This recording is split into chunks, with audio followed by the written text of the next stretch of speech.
امریکہ کا ایران پر حملہ بین الاقوامی قوانین کی شدید ترین خلاف ورزی، اس کے ساتھ ہی آیت اللہ خامنائی سمیت دیگر ایرانی رہنماؤں کا قتل، بدترین ظلم، بدترین جارحیت۔ لیکن آج ہمیں بطور صحافی یہ بھی دیکھنا ہے کہ ایران کہاں پر کھڑا ہے، اور اس کے ساتھ ساتھ ایران نے وہ کیا غلطیاں کی کہ آج وہ ایک ایٹمی طاقت نہیں بن پایا، اور اس پر امریکہ اور اسرائیل اس طرح چڑھ دوڑے کہ ان کا راستہ نہیں روکا جا رہا۔ کچھ باتیں کرتے ہیں آج کے ویلاگ میں۔ بسم اللہ الرحمن الرحیم۔ السلام ناظرین، میں ہوں نجم علی خان اپنے ویلاگ کے ساتھ، اور یقینی طور پر ہم سب کے دل جو ہیں افسردہ ہیں۔ اس وقت جو کچھ ایران میں ہو رہا ہے اس کی حمایت نہیں کی جا سکتی، بلکہ یہی کہا جائے گا کہ آپ مذاکرات کی طرف آئیں اور مسائل کو مذاکرات سے حل کریں۔ لیکن جب آیت اللہ خامنائی کی شہادت ہو گئی، اس کے بعد مذاکرات کی حمایت بھی کیسے ہو سکتی ہے؟ اس کا کوئی اور ہی حل نکالنا ہوگا۔ لیکن وہ حل کیا ہو سکتا ہے، اس پر یقیناً سوچ و بچار کی ضرورت ہے، کیونکہ ایران اس وقت عالمی سطح پہ، سفارتی سطح پر جہاں پر کھڑا ہے وہ بہت ہی کمزور پوزیشن ہے۔ Israel called it Operation Roaring Lion. The United States called it Operation Epic Fury. Whatever the name, today's attack could forever change the Middle East and risks a forever war of the kind Donald Trump had vowed to end. Iran کو ایک مرتبہ ضرور اپنا تقابل پاکستان کے ساتھ کرنا پڑے گا۔ ایران کی فوجی طاقت کو دیکھیں، وہ تقریباً پاکستان کے برابر ہے۔ ایران کی معاشی طاقت کو دیکھیں، اس کی اقتصادی حالت کو دیکھیں، وہ پاکستان سے کافی حد تک بہتر ہے۔ مگر اس کے باوجود جب ہم اس کو عالمی سطح پر دیکھتے ہیں تو وہ پاکستان سے کہیں زیادہ امریکہ اور دیگر ممالک کا ٹارگٹ نظر آتا ہے۔ حالانکہ وہ تو ایٹمی طاقت بنا بھی نہیں، پاکستان تو ایٹمی طاقت بن چکا ہے الحمدللہ، اور اس کے ساتھ ساتھ اب وہ ایک نمایاں عالمی سفارتی مقام رکھتا ہے۔ یہاں پر ہمارے دوست ایران سے کچھ غلطیاں ہوئی ہیں، 7 بڑی غلطیاں۔ آئیے میں آپ کو ان کے بارے میں بتاتا ہوں۔ یہ 11 فروری 1979 تھا جب محمد رضا پہلوی کی حکومت ختم ہوئی اور جلاوطن آیت اللہ خمینی نے اپنی حکومت قائم کی۔ اب تک اس کو 47 برس گزر چکے ہیں۔ ان 47 برسوں میں ایران کی سب سے پہلی غلطی ایران عراق جنگ تھی، جو کہ 22 ستمبر 1980 کو شروع ہوئی اور 20 اگست 1988 تک جاری رہی، یعنی کہ 8 برس تک یہ جنگ جاری رہی۔ میں یہ نہیں کہتا کہ اس میں ساری غلطی ایران کی تھی، یقینی طور پر اس میں صدام حسین جو تھا اس کی بھی بڑی غلطیاں تھیں۔ وہ شرق الغرب پر قبضہ کرنا چاہتا تھا، وہ خوزستان کو ہتھیانا چاہتا تھا، لیکن اس کے ساتھ ساتھ اس چیز کو بھی ماننا پڑے گا کہ صدام حسین خوفزدہ تھا کہ کہیں ایرانی شیعہ انقلاب عراق میں ایکسپورٹ نہ کر دیا جائے۔ اس کے نتیجے میں ایران اور عراق نے جو جنگ لڑی اس میں 5 سے 10 لاکھ تک ہلاکتیں ہوئیں، سینکڑوں ارب ڈالر کا نقصان ہوا، اور اس کو آپ 20ویں صدی کی سب سے طویل ترین جنگ بھی کہہ سکتے ہیں۔ یہ کوئی عقل مندانہ فیصلہ نہیں تھا، کوئی اس کی حمایت نہیں کر سکتا۔ اس نے یقینی طور پر ایران کو بہت زیادہ کمزور کر دیا۔ ایران کی دوسری غلطی اپنے ہمسایوں کے ساتھ اچھے تعلقات نہ رکھنا ہے۔ ایران کے 2 قسم کے ہمسائے ہیں، ایک اس کے زمینی ہمسائے ہیں اور دوسرے اس کے سمندری ہمسائے۔ زمینی ہمسایوں میں عراق، ترکی، پاکستان، افغانستان، آذربائیجان، ترکمنستان اور آرمینیا شامل ہے۔ 5894 کلومیٹر لمبی اس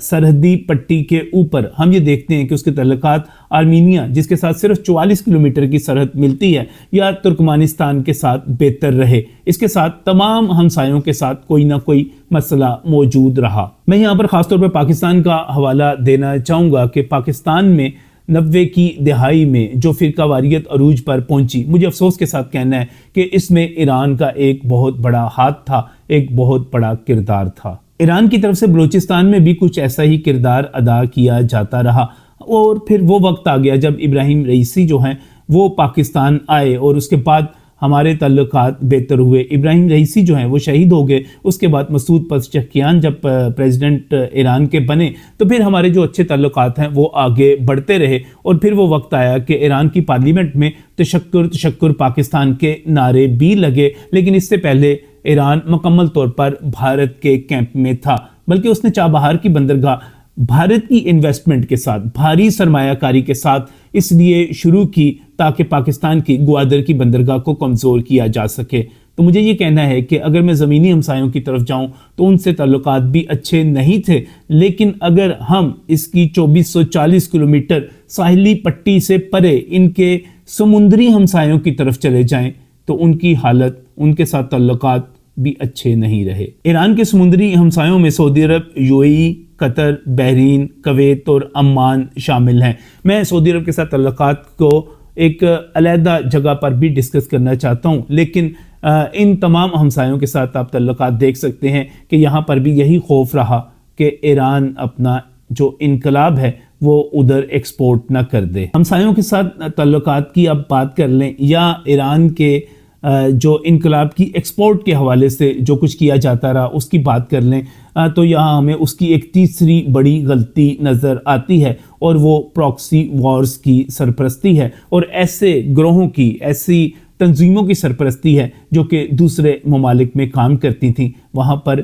ان کے مطابق دہشت گردی کرتی تھیں۔ یقینی طور پر اس میں ایران کی ایک حکمت عملی موجود ہے کہ وہ اسرائیل سمیت باقی ممالک کا مقابلہ جو کرنا چاہتا ہے وہ براہ راست مقابلے کی بجائے ایسی تنظیموں کے ذریعے ہی ہو سکتا ہے جیسے کہ حزب اللہ ہے، جیسے کہ حماس ہے، جیسے کہ حوثی ہیں، انصار اللہ ہے، یا عراق کی شیعہ ملیشیا کہہ سکتے ہیں، یا شام کی جو ملیشیا ہے اس کی بات کر سکتے ہیں۔ لیکن اس نے ایران کے لیے یقینی طور پر بڑی پریشانیاں پیدا کی۔ اب یہ سارا کچھ جو جڑا ہوا ہے وہ ایران کے جو انقلاب کی ایکسپورٹ ہے اس کے ساتھ جڑا ہوا ہے۔ یہ سب کچھ جو جڑا ہوا ہے پڑوسی ممالک کے ساتھ برے تعلقات سے جڑا ہوا ہے۔ جب ہم یہ ساری صورتحال دیکھتے ہیں کہ ایران کو دشمنوں کا سامنا ہے تو یہاں پر ضرورت اس امر کی پیش آتی ہے کہ ایک نظریاتی ریاست اپنے اندر موجود اپنے دشمنوں کو پہچانے، غداروں کو پہچانے۔ میر جعفر جو میر صادق ہیں ان پر سخت نظر رکھے، لیکن افسوس کے ساتھ یہ کہنا پڑتا ہے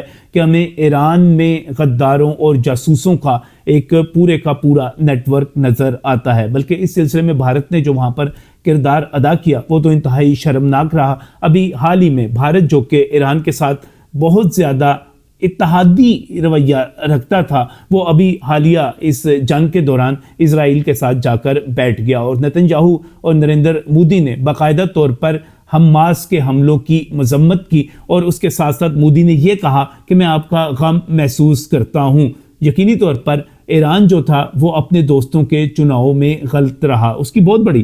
جو پانچویں مجھے غلطی نظر آتی ہے وہ یہ ہے کہ وہ اپنے اندر کے غداروں کو کنٹرول نہیں کر سکا، جاسوسی کے نیٹ ورک کو نہیں توڑ سکا۔ یہی وجہ ہے کہ جتنے بھی حملے ہوئے، میں پچھلے برس جون میں ہونے والی 12 روزہ جنگ کی بات بھی کرتا ہوں، اور اس کے علاوہ بھی جو اسرائیل کی طرف سے حملے کیے گئے وہاں پر جو حماس کی قیادت کو اور حزب اللہ کی قیادت کو جس طرح نشانہ بنایا گیا اور عین چن کر اس عمارت پر حملہ کیا جاتا رہا جہاں پر قیادت موجود ہوتی تھی، یہ بتاتا ہے کہ وہاں پر جاسوسی کا اور وہاں پر غداری کا کتنا بڑا نیٹ ورک موجود ہے۔ وہاں پر ایسے لوگ موجود ہیں، میں نے وہاں پر باقاعدہ جو مظاہرے دیکھے وہاں پر دیکھا کہ اسرائیل کے جھنڈے جو ہیں وہ لہرائے جاتے رہے۔ نظریاتی اختلاف ہو سکتا ہے، کسی بھی ریاست میں ہو سکتا ہے، پاکستان کو بھی یہ مسئلہ اس وقت پاکستان تحریک انصاف سے درپیش ہے، جس کے کارکن، جس کے سوشل میڈیا ایکٹیوسٹ جب کسی ملک سے جنگ یا کسی ملک سے اختلاف ہوتا ہے تو وہ اس کی زبان بولنے لگتے ہیں۔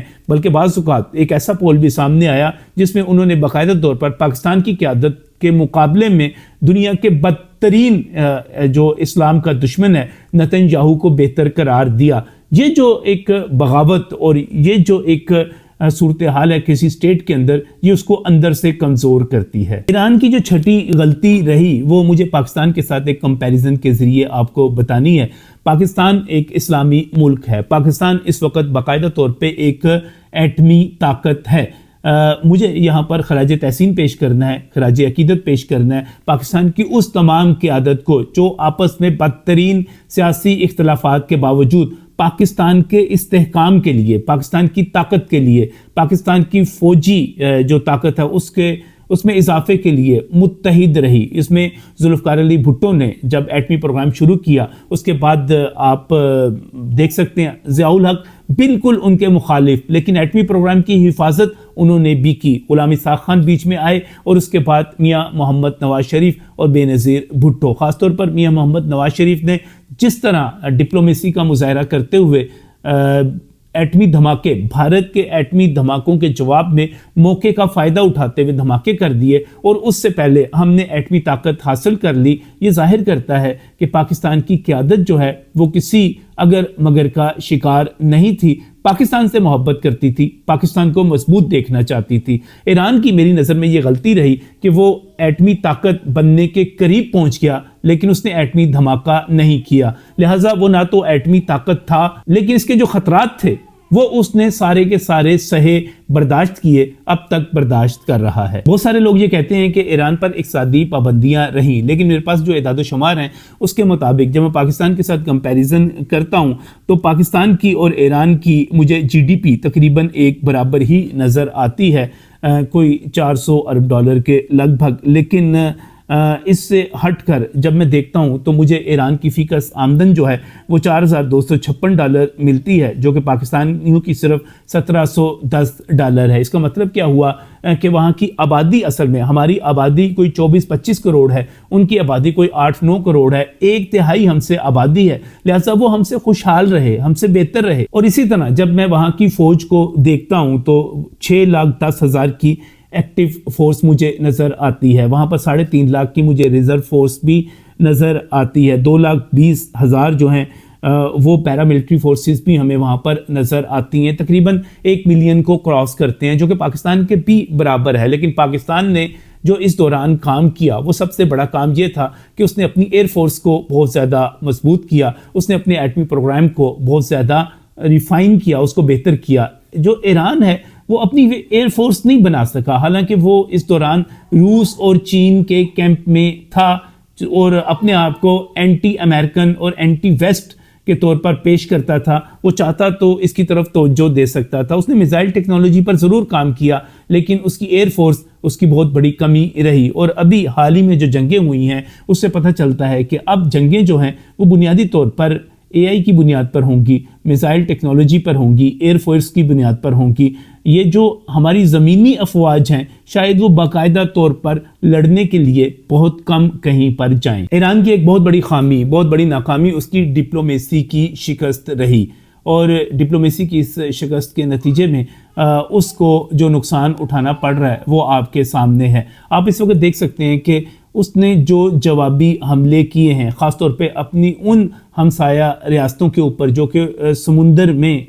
ساحلی پٹی پر اس کی ہمسایہ ہیں، میں خاص طور پہ سعودی عرب کی بات کرنا چاہ رہا ہوں، میں بحرین کی بات کرنا چاہ رہا ہوں، میں عمان کی بات کرنا چاہ رہا ہوں، میں یو اے ای کی بات کرنا چاہ رہا ہوں۔ وہ ریاستیں اس کا ساتھ دے سکتی تھیں لیکن ہوا کچھ یوں کہ وہاں پر جو حملے کیے گئے، ٹھیک ہے آپ کہہ سکتے ہیں کہ ایران نے وہاں پر امریکی اڈوں پر اور امریکی مفادات پر حملے کیے، لیکن اس کے نتیجے میں وہاں پر جو تباہی ہوئی، خاص طور پہ جو سعودی عرب میں ارامکو پر حملہ کیا گیا، میرا خیال ہے وہ بہت بڑی غلطی تھی۔ آپ کو جنگ کے دوران دوست تلاش کرنے ہیں، آپ نے جنگ کے دوران جو آپ کا ساتھ دے رہے ہوں ان کو دشمن نہیں بنانا۔ یہ ایک بڑی ایک سادہ سی مثال ہے، لیکن ایران نے جو محاذ کھولے اور یہ کہہ کے کہ ہم امریکی اڈوں کو نقصان پہنچانا چاہ رہے ہیں، اس نے ان تمام ریاستوں کو ایک مرتبہ پھر اینٹی ایران کیمپ میں جا کر ڈال دیا ہے۔ مجھے یہ کہنے میں آر نہیں ہے کہ ایک جو بہت بڑی غلطی ایران کی رہی وہ سعودی عرب سے تعلقات کی خرابی ہے۔ کوئی مانے یا نہ مانے، سعودی عرب عالم اسلام کو لیڈ کرتا ہے، کوئی مانے یا نہ مانے، سعودی عرب اس وقت امریکہ کے ساتھ ایک بہتر سفارت کاری کروا سکتا ہے، مفاہمت کروا سکتا ہے، لیکن آپ نے کیا کیا؟ آپ نے جو پہلے خراب تعلقات تھے، میں ان تعلقات کی بات کر رہا ہوں جو 2016 سے 2023 تک ایران اور سعودی عرب کے باقاعدہ طور پر معطل رہے۔ اس کے بعد چین کی ثالثی سے 2023 میں آپس میں ایک معاہدہ ہوا، چیزیں بہتر ہونا شروع ہو گئی تھیں، اور یہی موقع تھا جب باقاعدہ طور پر سعودی عرب نے امریکہ کے حملوں کی مذمت بھی کی، اس کی مخالفت بھی کی، لیکن جب ایران کی طرف سے حملہ ہو گیا تو پھر صورتحال بدلتی ہوئی نظر آ رہی ہے۔ 2023 کا دوستی کا معاہدہ یہ لگتا ہے کہ شاید ٹوٹنے کی طرف جا رہا ہے، کیونکہ صورتحال سنگین سے سنگین تر ہوتی چلی جا رہی ہے۔ ہم سب مسلمان ہیں، ہم یقینی طور پر کسی بھی مسلمان ملک کے اوپر حملے کو اس کی نہ حمایت کر سکتے ہیں، نہ اس پر خوشی منا سکتے ہیں، ہم تو اس پر افسوس کا اظہار کریں گے، ہم تو اس پر جو ہے اس صورتحال کو بہتر بنانے کے لیے کردار ادا کریں گے، لیکن دیکھنا یہ ہے کہ ہمارے دوست جو ہیں وہ کیا غلطیاں کر رہے ہیں۔ ان کو وہ غلطیاں نہیں کرنی چاہیے تھیں، ان کو کچھ بہتر اپنی سفارتی حکمت عملی بنانی چاہیے تھی۔ اور اگر کوئی اس کو سمجھتا ہے کہ ایران جو ہے وہ کوئی بہت ہی مختلف قسم کی صورتحال پر ہے، تو میں اس سے اتفاق نہیں کرتا۔ جس طرح ایران کو اسرائیل کا سامنا ہے، اسی طرح پاکستان کو بھارت کا سامنا ہے۔ جس طرح اسرائیل کی سرپرستی امریکہ کرتا رہا ہے، اسی طرح بھارت کی سرپرستی، اس کے ساتھ تعلقات امریکہ کے بہت زیادہ شاندار رہے ہیں۔ لیکن پاکستان نے اپنی ڈپلومیسی سے، اور خاص طور پر شہباز شریف اور سید عاصم منیر نے جو چینج لے کر آئے ہیں وہ بہت زیادہ اہم ہے۔ تو میں یہ سمجھتا ہوں کہ جنگیں ہوتی ہیں، ختم ہو جاتی ہیں، اصل جو جنگ ہوتی ہے، جو چلتی رہتی ہے، وہ بیانیے کی جنگ ہوتی ہے، وہ ڈپلومیسی کی جنگ ہوتی ہے۔ تو میری بڑی خواہش ہے کہ ایران جو ہے اپنی بہت ساری چیزوں پر نظر ثانی کرے، ایک مرتبہ پھر اٹھے اور اپنی شاندار ثقافت، اپنی شاندار تاریخ کی بنیاد کے اوپر اپنا مقام حاصل کرے۔ اور اس نے جو غلطیاں ماضی میں کی ہیں، جس ریجیڈیٹی پہ وہ چلے گئے، جس انتہا پسندی پر وہ چلے گئے، جس طرح انہوں نے جو کردار اپنے ہمسایوں کے ساتھ ادا کیا، وہ غلطی تھی، اس کو تسلیم کریں، ان چیزوں کو بہتر کرنے کی کوشش کریں اور آگے بڑھیں۔ دنیا بہت تبدیل ہوتی چلی جا رہی ہے، ہم ایران کے لیے دعا گو ہیں۔